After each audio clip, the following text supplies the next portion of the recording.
የግፈኛዋ ሚስትና የሰራተኛዋ ፍጥጫ ክፍል 54 ተለቀቀ። ሰላም ጤና ይስጥልኝ ውድና የተከበራችሁ የቻናሌ ቤተሰቦች እንደምን አላችሁ? ባላችሁበት ሰላማችሁ ብዝት ይበል። ለዚህ ቻናል አዲስ ሆናችሁ ቻናሉን ሰብስክራይብ በማድረግ ቤተሰብ ይሁኑ። ነባሮች እንግዲህ ላይክ እና ሼር እያደረጋችሁ ቪዲዮዬን እንግዲህ እስከ መጨረሻው እዩልኝ። በጣም በሚገርምና በሚያሳዝን ሁኔታ ዛሬ እንግዲህ ቲና ዳኒን ለማስገደል እንግዲህ ትሁትን ከሚፈልጋት ሰውዬ ጋር ንግግር ስታደርግና እንዲሁም ደግሞ ፎቶም ስታሳይ እንግዲህ ተመልክተናል። ይህንን ነገር ደግሞ ትሁት እንግዲህ ቲናና እሷን የሚፈልጋትን ሰውዬ አንድ ላይ እንግዲህ አይታቸዋለች። እናም እንግዲህ ለካ በቃ ቲና ወደዚህ ያመጣችው ይህንን ሰው እሷ ነች በማለትም እጅጉን በጣም እንግዲህ በአይኗ ተመልክታቸዋለች ማለት ነው። ቲና እንግዲህ ባገኘችው አጋጣሚ አባባን ከምድረ ገጽ ማስወገድ ትፈልጋለች። በባለፈው ክፍል እንዳየነውና እንደተመለከትነው አባባን ለማስገደል በትሁትን በሚፈልጋት ሰውዬ ሙከራም አድርጋለች። አልተሳካም። ሙከራው አልሳካላቸው ሲል ቲናም እንግዲህ እቤት ውስጥ ሻይ አፍልታ ጠጡ በማለትም እንግዲህ በዛ በሻይ ውስጥ ግን ያው መድኃኒት እንግዲህ በአባባ የሻይ ብርጭቆ ላይ ቀላቅላበት ነበረ። እናም እንግዲህ ትሁት ወደ ኪችን በምታመራበት ሰዓት የኪችን ካቢኔው ላይ የተንጠባጠበ ዱቄት ነገር ታያለች እና ጠጋ ብላ ስታየውም ብዙም አላማራትም እና እንግዲህ ቲና እጅጉን በጣም ከባድ ሰው እንደሆነችም ከዚህ በፊት ስለምታውቃት ወደ ሳሎን አምርታ ሊጠጡ የተሰጣቸውን ሻይ እንግዲህ ትሁት ይህ በቆሻሻ ውሃ የተፈላ ሻይ ነው፣ እንዳትጠጡ፣ ከፈለጋችሁ እኔ ሌላ ሻይ አፈላላችኋለሁ በማለት ቤተሰቡ ሻዩን እንዳይጠጡ አድርጋለች ማለት ነው። ይህንን ያየችውና የተመለከተችው ቲና እጅጉን በጣም ተናዳም ተመልክተናል። እናም እንግዲህ በቃ እኔ ምንም አይነት ነገር እንግዲህ ልሰራ አልችልም፣ ይቺ ትሁት እዚህ ቤት እያለች ለስራዬ ሁሉ መሰናክል ናት በማለትም በጣም ተናዳ ተመልክተናታል ማለት ነው። ያለኝ አማራጭ በቃ ይህንን የሚፈልጋትን ሰውዬ እንደምንም ብዬ ከእሱ ጋር አመቻችቼ ወደዛው ወደ ገጠር ወደ ክፍለ ሀገር ይዟት እንዲሄድ ማድረግ አለብኝ። ከዛ በኋላ እኔ የፈለኩትን ነገር ማድረግም እችላለሁ በማለት እንግዲህ ወስናለች ማለት ነው። ካሌብ እንግዲህ ባየው ነገር እጅጉን በጣም ተጠራጥሮ ወደ ኪችን በማምራት ትሁትን ይጠይቃታል። ምንድን ነው በአንቺና በቲና የተፈጠረው ነገር በማለትም ሲጠይቃት አይ ምንም የተፈጠረ ነገር የለም፣ ፈልገህ ከሆነ ግን ሻዩን አፍልቼ አመጣላችኋለሁ ስትል አይ እኔ እንኳን ልተኛ ነው አንፈልግም፣ ነገር ግን ይችን ልጅ እኔ አላምናትም፣ እባክሽን እዚህ ኪችን ውስጥ ገብታ ምግብም ሆነ ምንም አይነት ነገር እንዳትሰራ ሲልም እንግዲህ ፍራቻውን ለትሁት ተናግሯል ማለት ነው። በጣም በሚያሳዝን ሁኔታ እንግዲህ ኤዱና ዳኒ ተስማምተው ወደ ፍቅራቸው ተመልሰዋል። ይህንን ወደ ፍቅራቸው መመለሱን ደግሞ ለቲና ያበስሯታል ማለት ነው። እናም እንግዲህ ሚዜ ትሆኝኛለሽ በማለትም እንግዲህ ሲስቁ ሲሳለቁባትም ተመልክተናል ዳኒና ኤደን። ቲናም እጅጉን በጣም ጨሰስ ብላ እንግዲህ ያላት አማራጭ ዳኒን ማስገደል ነው አሁን ላይ። እናም እንግዲህ ትሁትን በሚፈልጋት ሰው እንግዲህ ዳኒን እንዲያስወግድላት ፎቶውን እንግዲህ በማሳየት ለማስገደል እንግዲህ ተነጋግራለች። እናም እንግዲህ በጣም በሚገርምና በሚያሳዝን ሁኔታ እንግዲህ አሁን ላይ በፊት አባባን ነበር፣ አሁንም ደግሞ ዳኒን። እሷ አላማዋና እቅዷ ከድሮም እንግዲህ ትዳሯንም እንግዲህ የተወችበት ምክንያት ከካሌብ ንብረት ከወሰደች በኋላ ዳኒን አግብታ ከዳኒ ጋር አንድ ላይ መኖርን ይህ ትልቅ ህልሟ ነው የቲና። ዳኒ ደግሞ ይህንን ነገር አይፈልግም፣ እሱም ጥቅመኛ ነበረ። እሷን እንግዲህ ተገን አድርጎ እንግዲህ ከምታመጣው ሀብትና ንብረት ተካፍሎ ወደ ኤደን ነበር መሄድ የሚፈልገው። ነገር ግን ነገሩ እንዳልሆነ ሆኖ እንዳሰቡት ሳይሆን እንዳላሰቡት ሆኖባቸው አሁን ላይ ሁሉም ነገር ተገለባብጦባቸው እንግዲህ ሁሉም ነገር ይፋ ሆኖ ታውቆ ያው ምንም ነገር ባይኖረውም ከነ አባባ ጋር ሆኖ እንግዲህ ዳኒ እንግዲህ በስንት መከራና ፈተና ውጣ ውረድ እንግዲህ ኤደንን ወደ ራሱ ሊመልሳትም ችሏል ማለት ነው። ይህንን ነገር ደግሞ እንግዲህ ቲና በህይወት እያለች ኤደንና ዳኒ ተጋብተው እንዲኖሩ አትፈልግም። ስለዚህም እንግዲህ ለአባባ የምትመኘውን ጽዋ ለዳኒም እንዲሆን እንግዲህ የትሁትን ለሚፈልጋት ሰው እንግዲህ ፎቶውን በማሳየትም ዳኒን ከምድረ ገጽ እንዲያጠፋላት ትፈልጋለች ማለት ነው። እናም ይህንን ነገር እንግዲህ ፎቶም እያሳየች እንግዲህ ስታወራ ትሁት ትደርስባቸዋለች። ለካ ወደዚህ ወደ እኔ እንዲመጣ የቻለው በእሷ ምክንያት ነው፣ ለካ ከእኔ ሰው ጋር ትተዋወቃለች እንዴት ና በማለትም እንግዲህ ትሁት እጅጉን በጣም ያው ቲና እንዳልተቀየረች እና እያስመሰለች እንደሆነም አውቃባታለች። ይህንን ነገር እንግዲህ ዛሬማ እዚህ ቤት ውስጥ የሆነ የሚፈጠር ችግር አለ በማለትም ለአባባም ትነግረዋለች ማለት ነው።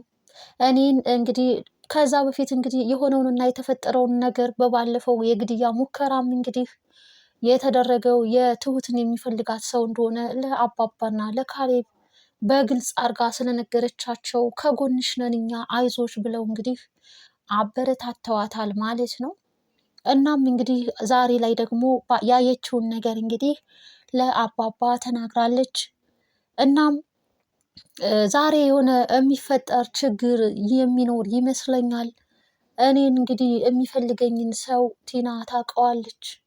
እናም የሆነ ፎቶ ነገርም ስታሳየው ተመልክቻለሁ በማለትም እንግዲህ ለአባባ ትነግረዋለች። አባባም እንግዲህ አይ በቃ እኛ ራሳችንን እንጠብቃለን፣ ከቤት ዛሬ ማንም ሰው መውጣት የለበትም፣ ቤት ውስጥ የሆነ ፕሮግራም ነገር አድርገን እናመሻለን፣ ስንጫወት እናድራለን ብሎም እንግዲህ አባባ ለትሁት ተናግሯል ማለት ነው። እናም እንግዲህ ቲና ከዳኒን ለማስገደል ቦታዎችን እያመቻቸች ትገኛለች። ለምን ወተን እንግዲህ አንጠጣ ምናምን የሚልም ሀሳብ አቅርባ ነበረ። ካሌብ አልፈልግም፣ ዳኒና ኤደን ደግሞ እሽም እያሉ ነበረ። ትሁት ተጨምራ እንግዲህ ማንም ሰው ከቤት አይወጣም፣ ዛሬ ፕሮግራም አለ ቤት ውስጥ በማለትም ትናገራለች ማለት ነው። ይህንን የሰማችውም ቲና በጣም ትናደድና ለዛ ለትሁት ለሚፈልጋት ሰው እንግዲህ ትሄድና ዛሬ ማንም ሰው ከቤት እንደማይወጣና ቤት ውስጥ ዝግጅት ፕሮግራም እንዳላቸው ትነግረዋለች፣ እንደማይሆንና እንደማይመች። ያም እንግዲህ ምንም ችግር የለም በቃ እንደዛ ከሆነማ እዛው ፕሮግራማችሁ ላይ የምታመሹ ከሆነ መጠጣትና መስከር አለባቸው፣ ከዛ በኋላ እኔ መጥቼ እዛው በትራስ አፍኜ ጸጥ አደርገዋለሁ የሚልም እንግዲህ ሀሳብ ሰጥቷታል። እሷም እንደዛ ከሆነማ እሺ ብላ እንግዲህ ቲና በሀሳቡ ተስማምታ እቤት ድረስ እንግዲህ እሱ መጥቶ ያን የምትፈልገውን ሰው ከምድረ ገጽ እንደሚያጠፋላት ነግሯታል ማለት ነው። እሷም እሺ በማለት እንግዲህ እንደ መልካም ሰው ሁና እንግዲህ አንድ ላይ የምሽት ፕሮግራማቸው ላይ ቤተሰብን በሙሉ አጠጥታ ለማስከር እንግዲህ በላዩ ላይ እንግዲህ ይህንን አልኮል እየቀዳችም ስታጠጣቸው ተመልክተናል ማለት ነው። ያንን እንግዲህ የትሁትንም ሰው ወደ እነሱ ቤት እንግዲህ እንዲገባም አድርጋለች በር ከፍታ ማለት ነው። እናም እንግዲህ እሷ ምንም እንዳታቅ እንዲሆን እንግዲህ ወደ ክላሷ መልሳ እንግዲህ አምርታለች። እንግዲህ አሁን ላይ ዳኒ ነው ወይንስን አባባን ነው የምታስወግደው? ማንን ነው? ሁላችሁም ግምት፣ ሀሳብ አስተያየታችሁን በኮመንት አጋሩን ማለት ነው። እናም እንግዲህ ቲና እጅጉን በጣም አደገኛ ሰው ናት። ደህና ነኝ ተቀይሬያለሁ እያለች እያስመሰለች እንግዲህ እሷ የራሷን መንገድ ማመቻቸት የምትፈልግ ፍጹም የሆነች ራስ ወዳድ የሆነች ሰው ነችና በጣም አደገኛም ነች። በፊት እንግዲህ ትሁት ተዘናግታ ቲና የተቀየረች መስሏት ነበረ። ነገር ግን አሁን እጅጉን በጣም አርጋ እያስመሰለች እንደሆነም እንግዲህ አውቃባታለች። ይህንንም እንግዲህ ሁለቱ እርስ በራሳቸው ተዋውቀው እንግዲህ እየተለባለቡ ውስጥ ለውስጥ ለነ ዳኒ ለነ ካሌብ ግን ኖርማልና ጤናማ ደህና ሰው መስሎ ነው የሚታዩት። ነገር ግን ትሁቴ አሁን ላይ እሷን ማጥቃት ከሚፈልገው ሰው ጋር አንድ ላይ ስላየቻቸው እጅጉን በጣም ቲና የሆነ የምትጠነስሰው ሴራና በጣም ብዙ መጥፎ ነገሮችን አሁንም እያሰበች እንደሆነ እያስመሰለች እንደሆነ እንዳልተቀየረች በዛው በክፋቷ እንደቀጠለች እንግዲህ በደንብ አርጋ ጠንቅቃ ትሁት አውቃለች። አሁን ላይ ትሁትና አባባ የቲና ማንነት እንደዛው ከድሮ ብሶ ነገር ግን መልካም የምትለውን መንገድ ለሷ ድል የምታደርግበትን እያመቻቸች ትገኛለች ማለት ነው። ይህንንም እንግዲህ ትሁትና አባባ የቲናን የተንኮል ሴራ እንግዲህ አሁንም ያው እንዳወቁ ቀጥለዋል ማለት ነው። እንግዲህ መጨረሻ ላይ አሁን እንግዲህ ወደነ አባባ ቤት ያ ትሁቴን የሚፈልገው ሰው ተከስቷል ማለት ነው። እናም እንግዲህ አሁን ላይ እንግዲህ ማስገደል የምትፈልገውን ሰው እውነትም ቲና ተሳክቶላት ታስገድል ይሆን ወይንስ የሆነ ሰው ነቅቶ እንግዲህ ራሱኑ ትሁቴን የሚፈልገውን ሰው በህብረት ይዘው እንግዲህ አጋልጠውት ብቻ ግን መሰጠት ያለበትን ነገር ለሱ በህይወቱ ሊረሳው የማይችለውን ትምህርት ሊያጎናጽፉትም ይችላሉ ማለት ነው። እናም እንግዲህ ትሁቴንም ከዚህ እሱ ከሚፈልጋት ሰውዬ ለማስነጠቅ ካሌብ እንግዲህ ትሁት አግብታ ባለትዳር እንደሆነች መታወቅ አለበት ሲልም ነበረ። ብቻ ግን እንግዲህ አንተ ደግሞ እሷን ማግባት አትችልም ባለትዳር ነክ በማለትም እንግዲህ ዳኒና ኤደንም አንዳንድ ሀሳቦችን ሲሰጡት ነበር። አባባም እንግዲህ ጠበቅ አድርጎ ትሁትን ልትታደጋት የምትችለው አንተ ነክ አድናት፣ ለእኔ ብዙ ነገር አድርጋለች፣ ባለውለታዬ ነች በማለትም አባባ ለካሌብ አስጠንቅቆታል። እንግዲህ ውድና የትሁት ድራማ የክፍል 54 ይህን ይመስላል።